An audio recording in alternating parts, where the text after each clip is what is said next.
I don't trust you.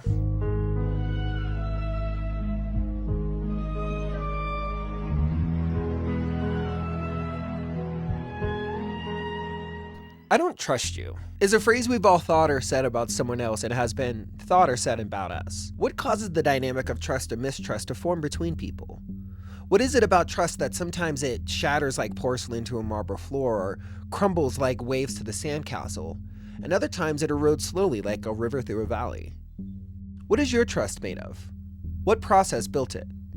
What mechanisms influence whether the formation of trust became as resilient as a mountain or as fragile as a Fabergé egg? We're collectively living through a moment where every day we learn something new about the leaders of our system that breaks our trust in the system, if you even have any left to begin with. These systems we rely upon to survive and thrive have become unreliable by design. Our boundaries for maintaining our peace, privacy, and sanity are under constant attack. Our systems for accountability have not scaled with the levels of power and control the ultra-wealthy oligarchs have gained over the lives of everyone on the planet. Our valuable, personally identifiable information we're compelled to share with these companies and governments constantly leak out or get stolen. Our leaders lack integrity. They profess one set of values to their constituents or employees while acting antithetically to those values. It's impossible to project our authentic selves onto these so-called social networks without ungenerous misinterpretations and judgments from strangers in the comments section or, more likely, botnets. I can't trust you is something we are all saying too often as we look out on the mechanisms the world has to offer us right now. Why? Hi, I'm J. Alex the Technologist. On this channel, I've been unpacking some of the ways that trust inside organizations erode and die, and ways we can design our organizations to avoid those pitfalls, whether it's a collective, a company, or a country.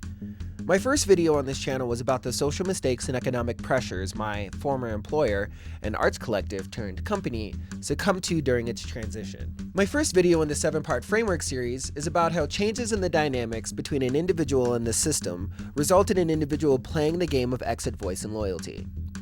This video is about a framework for understanding how the dynamic of trust forms, transforms, and disintegrates over the course of a relationship with a system, other people, or even ourselves. And at the end of this, you'll have yet another framework for understanding why I trust. You are now on the inside of what I like to call the Burns family circle of trust. What are the aesthetic qualities of a trusted relationship? As I mentioned in the last video, personal aesthetics can develop through heuristics, mental shortcuts we start to form as a result of pattern recognition. These natural neural network algorithms developed through lived experience, where we act on mechanisms, observe the reactions, experience an aesthetic, and record the event to memory, which we later recall during our pattern recognition process. So, what mechanisms are most likely to result in a dynamic between entities where an aesthetic of trust is experienced? Brené Brown is a researcher, storyteller, and keynote speaker well known for her ability to break down messy, complex human systems and feelings into approachable pieces or frameworks. Her lectures on courage, vulnerability, shame, and empathy are often referenced and utilized by some of the most effective leaders and communicators at all levels of power. One of her frameworks, The Anatomy of Trust, has become one of my all-time favorite frameworks, as this is something I regularly return to anytime I wish to interrogate the why behind my own aesthetic feelings of trust or mistrust. This is so useful because trust is just too big of a word to convey the underlying reasons of that aesthetic. The word trust does a lot of heavy lifting as it encompasses so many concepts, environments, and types of relationships. So, Brené created a helpful mnemonic device. Braving. B-R-A-V-I-N-G. Boundaries, reliability, accountability, vault, integrity, non-judgment, and generosity. I have a link to her talk in the description. I highly recommend giving her a listen. I'll be using some sections throughout this video. To avoid just rehashing what she talks about in her lectures, we'll instead build on the previous video by looking at her framework through the game designer's lens of mechanics, dynamics, and aesthetics. How do these 7 concepts function as either a mechanic, dynamic, or aesthetic? These are my interpretations, and I'm open to hearing your arguments or augments for any of these in the comments. B. Boundaries. I trust you. If you are clear about your boundaries and you hold them, and you're clear about my boundaries, and you respect them. There is no trust without boundaries. This is a mechanic. We all determine, set, and enforce our own boundaries as we explore the world around us. Or at least we should. Because we're already obligated to experience the boundaries of people around us due to the social contract we all signed when we decided to develop a prefrontal cortex. So, since we're already bound in some ways by the aesthetic preferences of all others in our shared environment, as they set, determine, and enforce their own boundaries, we should be sure to understand what those preferences are, even better to understand why those preferences are. Because the choices we make while within or without the boundaries of others, once observed, become an aesthetic experience to all people who witness the act. The knowledge gained establishes or reinforces a heuristic. R, reliability. I can only trust you if you do what you say you're going to do. And not once, over and over and over again. This is an aesthetic. Do I feel as if what's advertised is measurably supported by the experience of the known available mechanisms? The outcomes of the interactions between self and system, self and another, self and self. Do they match the set expectations? When I press this button, is it going to do what it says it does? When I pre-order this game, is it going to work at launch? As we come of age playing the game of life, each turn is a different opportunity to learn whether or not the aesthetic payoffs we've learned to expect will continue. In our current broken system, the number of failing aesthetic payoffs is drastically increasing. More and more systems are becoming unreliable. Why? Because our systems of accountability have broken down. Accountability. I can only trust you if, when you make a mistake, you are willing to own it, apologize for it, and make amends. I can only trust you if when I make a mistake, I am allowed to own it, apologize, and make amends. No accountability, no trust. This is a mechanism for truth and reconciliation. A mechanism for transparent and fair acknowledgement of the entries in each individual's ledger of experiences. This mechanism of accountability allows for a dynamic to exist where we can sit at the table together with clear heads, put receipts on the table, and balance our individual ledgers of experiences. Can we create a space for respectful storytelling and respectful story listening? This is quantified data. This is empirical analysis. This is hitboxes. This is level progression trees and earning experience points. I've been doing a lot of bookkeeping tasks lately. This is a process for checking the record of purchases and payments against what's actually reported in the accounts. No moralizing, only math. When you do this, you realize that mistakes happen. Misappropriations happen. Mistreatment happens. We're only human after all.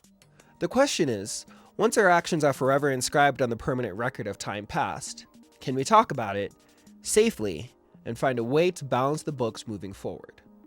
Or will we just keep working around the problem without ever trying to fix it directly? This is a huge reason for the lack of trust in our systems right now. Our methods for holding the powerful accountable have not scaled with the amount of power they have come to wield over the entire planet. It used to be that the big bad actors in our communities had to also live in our communities. They had to physically and socially face and interact with the victims in their environment because their power was bound by the distance they could physically reach, or, for a small few, as far as they can send an army, police force, or militia. But for the most powerful, unaccountable bad actors over the course of human history, physical, in-person interactions turned out to be the only way to actually enforce power. But physical presence is a vulnerability for the powerful, because when they aren't held accountable by civil mechanisms, physical mechanisms will be enacted upon them. However, in the neo-feudal zoomed-out corporate age, we're at the mercy of the monarchs within the Malignant Seven. Meta, Amazon, Netflix, Apple, Google, Nvidia, and Tesla. These people can reach us in all of our communities without ever setting foot in them. They have a disproportionate say in finance, commerce, labor, and politics. The accountability has not scaled with their reaches of power. As a society, we have mechanisms such as rules, courts of law, and explicitly stated rights, which are supposed to be mechanisms for holding others and ourselves accountable. But some of those who have reached for the highest levers of power and control have successfully used those levers to dwindle, deconstruct, and destroy those accountability systems.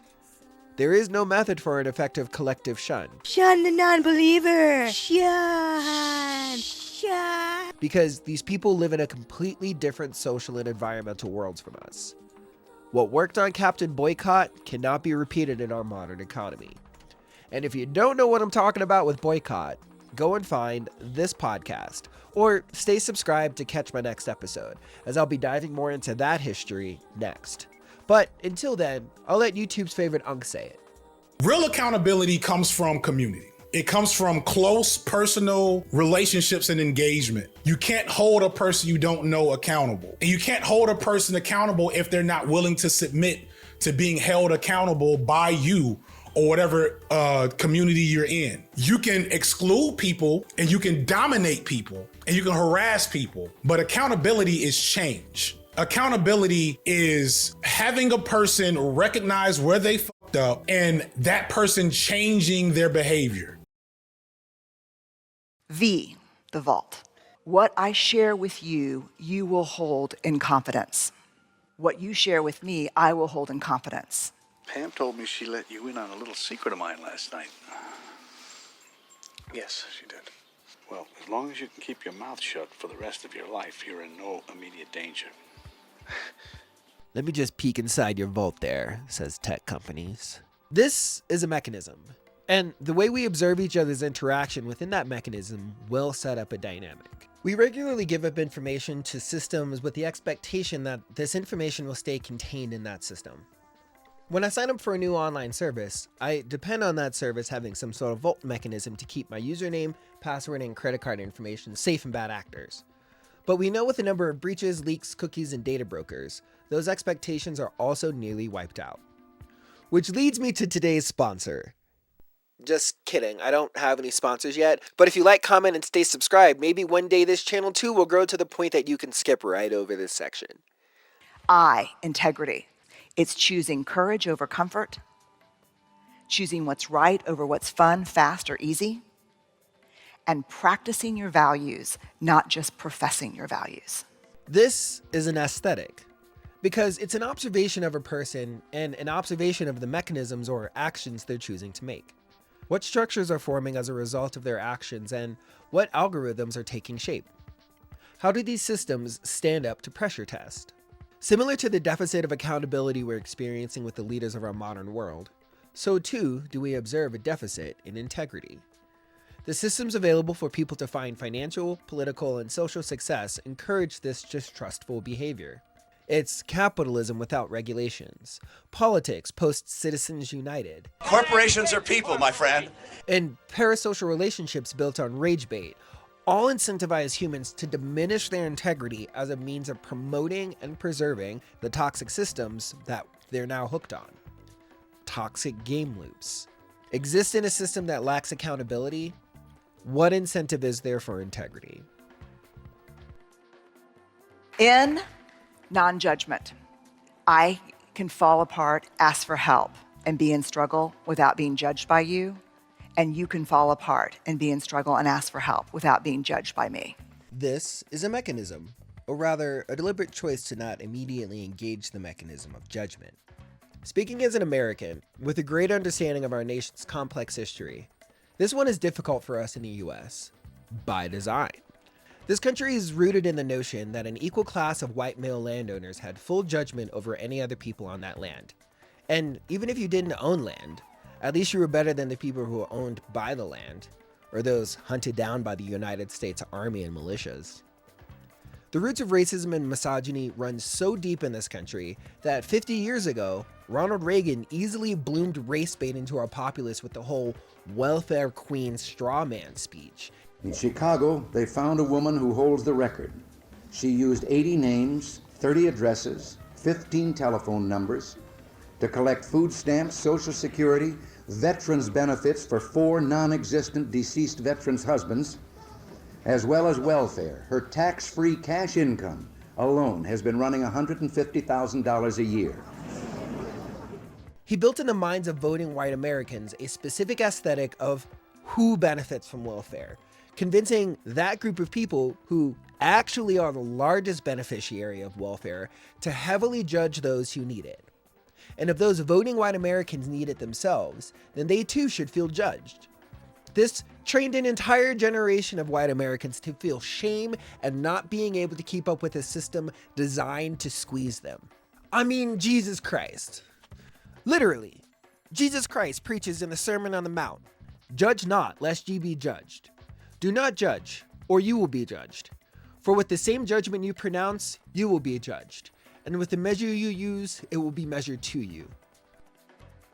Look no further than the political debates over things like SNAP benefits, welfare, Section 8 housing, and pallet shelters to see how deep that American exceptionalism taproot of judgment goes within our little shining city upon a hill. But kind of worst of all, there are too many out there who are in favor of these programs, but themselves refuse to access these programs when they meet or exceed their threshold of needing it. Why? Because we're better at helping than we are asking for help.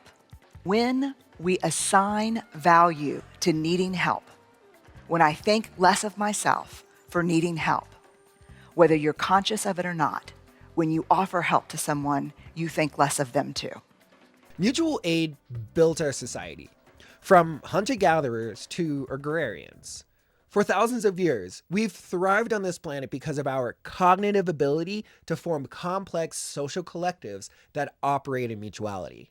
It's only been a small fraction of our time as a conscious society that will push to be so individualistic, because that serves the capitalist consumer agenda.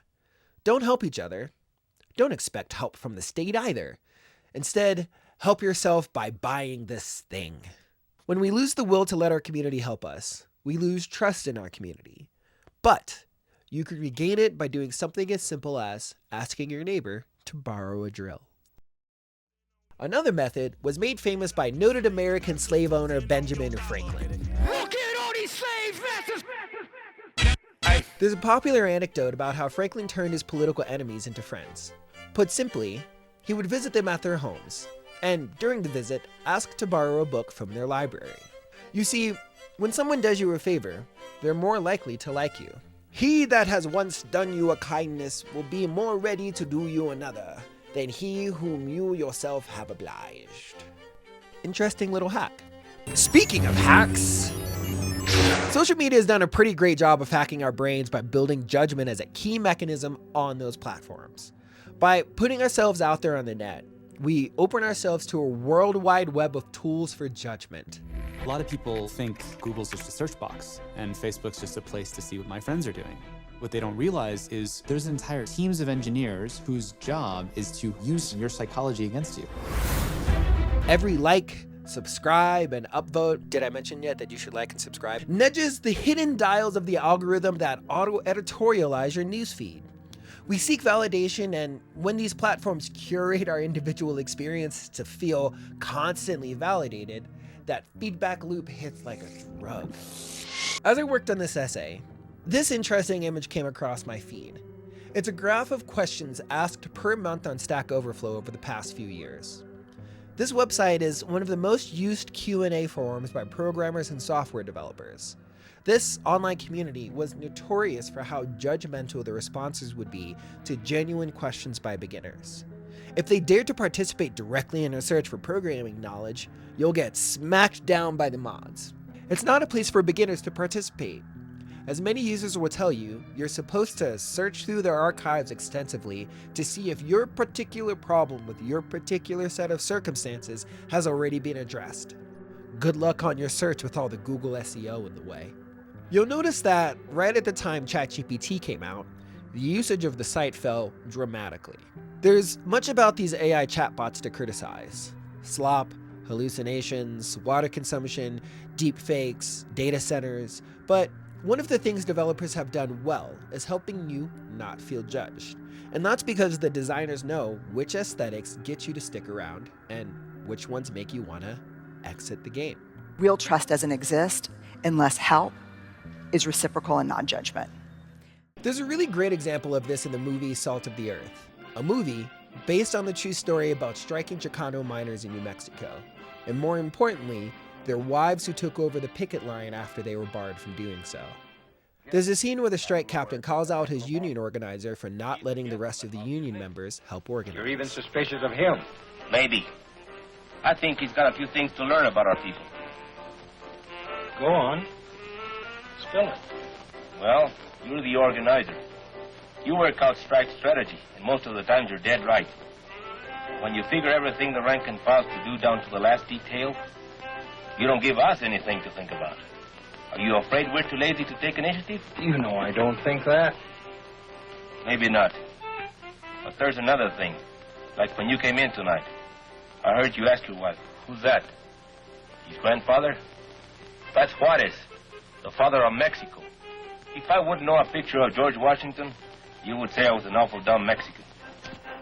There must be so many heuristics that get set up in childhood, depending on which parental figures exist and how they did or didn't create non-judgmental environments. If you don't have a safe place to make mistakes as a kid, you may survive to become an adult, but the fact that you didn't thrive might set you up with some learned helplessness. Learned helplessness. How many have heard of the term before? Let me see your hands. Learned helplessness is often used in the academic literature to mean what? Jory? Basically, they fail once or can't do something one time, and then they apply that to everything in the future, so all the future applications become skewed by that learned helplessness. What do we do when we fail? Our gut response is to close down. And once you close down, you do not open yourself up for learning any new ways for relationships. My ideal is that we can all thrive and grow in environments where we have the autonomy to make genuine mistakes, especially those born out of a lack of competency not yet gained, a boundary not yet discovered, a system of accountability not yet experienced. Ideally, we can all have the kind of relationships where we can ask for help to gain understanding, tools, or resources, and not be thought of as lesser because we did. When relationships become a ledger of profit and loss, you have no friends, no loved ones, just pluses and minuses. You are absolutely alone. And this is why it's important to be generous. G, generosity. Our relationship is only a trusting relationship if you can assume the most generous thing about my words, intentions, and behaviors, and then check in with me. So if I screw up, say something, forget something, you will make a generous assumption. This one is big and in many ways deserves its own video. Generosity is a dynamic you choose. By that, I mean it's a mechanism you choose to respond with in the face of the aesthetics you experience from your environment or social circle. How do you interpret the intention of others when they cross your boundary? How do you interpret intentions when you're told you've crossed a boundary? Do you act with an understanding that, although limitations present or a slight occurs, this isn't a mechanism engaged by a drive for ill will? Or do you act with an understanding that the worst of intentions are the drive, then recoil and retreat? Hanlon's razor comes to mind. But this can be really hard, especially if you're coming from a place of precarity or scarcity. In some environments, if you're too generous, you're pushed over. So once again, heuristics can settle in and push you towards interpreting the world as ungenerous, so you must always fight for your peace. Overall, generosity with a healthy bit of boundary checking and accountability is the long-term winning strategy for any society. Lots of social studies and experiments reinforce this. There's a pretty great video by Veritasium about a variation on the prisoner's dilemma game explaining this. So this is why I think, of the 7 points in the anatomy of trust, generosity feels like the only element that truly must emerge from within. It should be a conscious choice, a conscious tactic. In spite of the aesthetics immediately called to mind through your senses and neurochemical reactions, you can make the conscious choice about the reality you want to live in. Through the lens of MDA, generosity means viewing other people's behavior from a perspective of understanding what their mechanical or aesthetic constraints might be. Are they hungry, angry, lonely, tired? Are they lacking competency in nonviolent communication?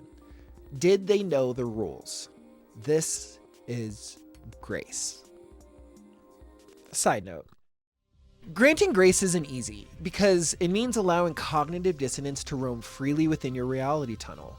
That kind of trust within yourself takes work and experience and wisdom is often gained through pain, because that dissonance is going to make cracks that form in the walls of your reality.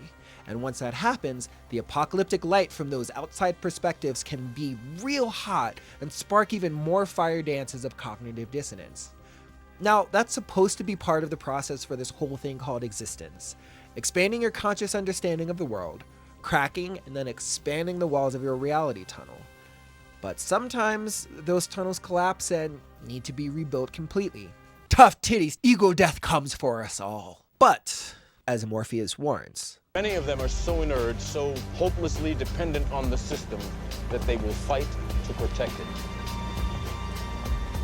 Were you listening to me, Neo? Or were you looking at the woman in the red dress? I was. Look again. Freeze it. Like a dry forest with piles of kindling throughout, one spark of an idea and the whole ego might go poof. Push too hard and the system will react. No. Defenses activate. No. And the protective agents of the dominant ideology rise to neutralize the perceived threat. No. These are mechanics, dynamics, and aesthetics of the game of trust. These words can help you tweak the settings of your own relationships to increase trust, or to realize the relationship cannot fairly meet your needs as a player, or you cannot meet another's needs, because you might still have some growing to do. And that's okay, so long as you keep actively striving to make up for your shortcomings on this list. What elements of our environment, social networks, and personal practices can make this game easier or harder to play? When we look at the failing systems we're experiencing in the world, so many of them are led by terrible people who've ascended to positions of power. So within the personal, social, and environmental realms, what aesthetics drive these leaders to push terrible mechanisms onto people's health, wealth, and well-being? What incentives drive them to make decisions that are so terrible for the rest of us? Presence. That's what's really changed for us since the emergence of radio telecommunications. The ways in which we can be present with each other have completely changed for our social species over the last century. Exponentially so over the last 30 years. My entire lifetime. New realms have opened. Digital presence, a preoccupation with the black mirror. The radio waves have eroded our boundaries. This series has been about educating you how to rebuild those boundaries.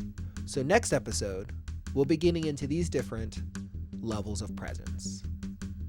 Thank you for joining me on episode 4 of this series. It's taken me a couple of months between each one of these, so I appreciate you all trusting me to eventually get through all of this. Just been needing to set some of my own boundaries when it comes to how all of these things come together. Anyway, see you on the next one.